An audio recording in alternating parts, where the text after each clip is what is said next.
Hello. Today I have the dubious pleasure of explaining the solution to the most missed question on Chem 1442 exam. And the question reads, at 25 degrees Celsius, the vapor pressure of CHCl3 is 194 torr, and the vapor pressure of CCl4 is 92 torr. Which statement below is the best explanation of this observation? Now, before we begin, it is imperative that you understand the definition of four key vocab words. These words are vapor pressure, hydrogen bond, dipole-dipole, and dispersion force. And if you don't, I strongly recommend that you go back and review these on your textbook, because I can assure you it will show up on your final exam again.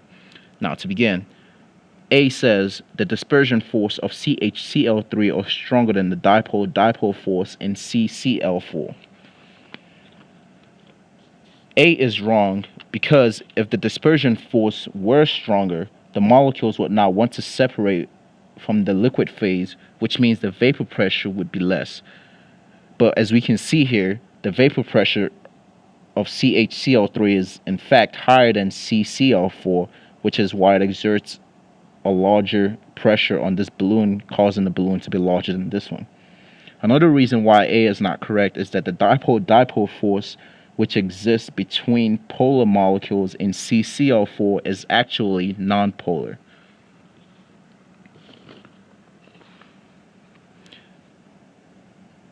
C, which reads the dipole-dipole force in CCl4 are stronger than the dispersion force in CHCl3. Again, this is not the correct answer because CCl4 is nonpolar, which means it can't be a dipole-dipole interaction. D, which reads the dipole-dipole force in CHCl3 are stronger than the dispersion force in CCl4. This makes sense in the sense of the definition of dipole-dipole force and dispersion force, but the statement is wrong when the magnitude of vapor pressure is taken into account. If the dipole-dipole force in CHCl3 was stronger, then the vapor pressure should be less because the molecules would not want to separate from the liquid phase, which means this balloon should be smaller. But that is not the case because this balloon is actually larger than this balloon, which means that the molecules are separating from the liquid phase a lot faster than the case in CCl4.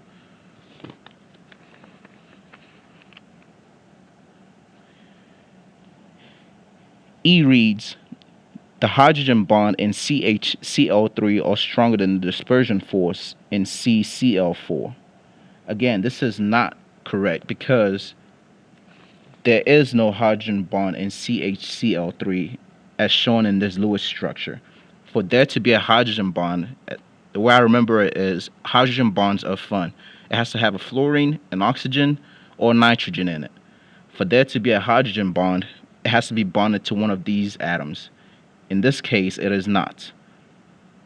There is no hydrogen bond in CHCl3. Secondly, if there was a hydrogen bond, then the vapor pressure would be less because the molecules would not want to separate. But as we can see here, the vapor pressure is in fact larger than CCl4.